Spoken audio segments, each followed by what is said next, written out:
Hey guys, and welcome to another episode of Modular, the Warframe mod review series. Today we're going to finish off taking a look at the latest Darkwing Augment mods and take a look at Afterburner for the Elytron.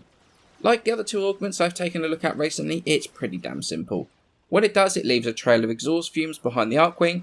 When that's hit with blast damage, it will ignite the trail, dealing 500 damage, fire damage per second to any enemy unit that enters the trail, and that will last 12 seconds. That damage does seem to be affected by power strength as well as duration, is obviously affected by duration mods. Now the blast damage itself can come from literally any source.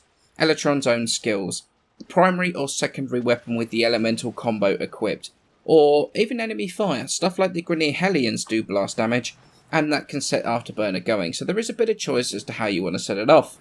So let's get straight into the build I'm using for Afterburner and whether you would use the mod itself.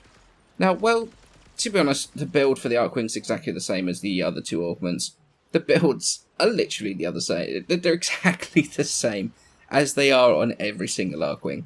As you can see at the bottom of the screen below, much like those other two builds, it's Hyperion thrusters that made room for the Augment. But would I actually use it? And honestly, no, I wouldn't. And there is a good reason that I personally wouldn't, and that is visibility.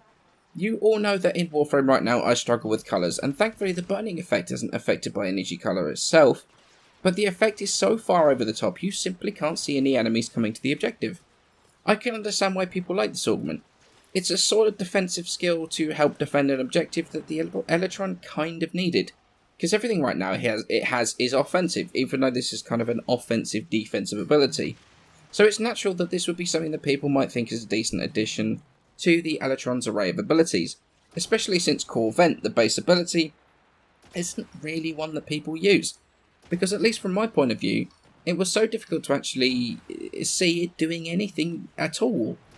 But while the damage from the ability is fairly decent, and if you spread it around it can be a reasonably decent defensive tool, the fact that it completely obscures the incoming enemies from view, in my opinion, it becomes just as much of a problem to the team as it is a help.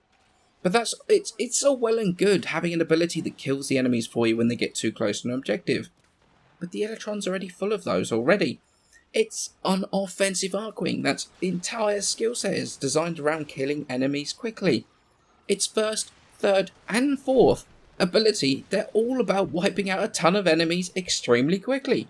Not only that, but you're reduced to shooting at enemy markers rather than the actual enemies itself because of how intense the effects of the augment are. If I wanted to be reduced to shooting at random triangles rather than enemies, I'd go play Geometry Wars. Look, it's not a terrible idea for a mod, that's for sure. I can completely understand why some people would use it, and would get some decent use out of it, and why they would like it. But personally, because of how slow the Elytron is compared to the Archwings, and because I don't particularly like how this augment doesn't really add anything new, in my opinion, I will not be sacrificing my Hyperion thrusters for this at all. I don't personally think it offers enough to drop the quality of life that Hyperion adds to something as slow as the Elytron. But as always, I'd love to hear in the comments below your opinions on this augment and whether you're going to be using it.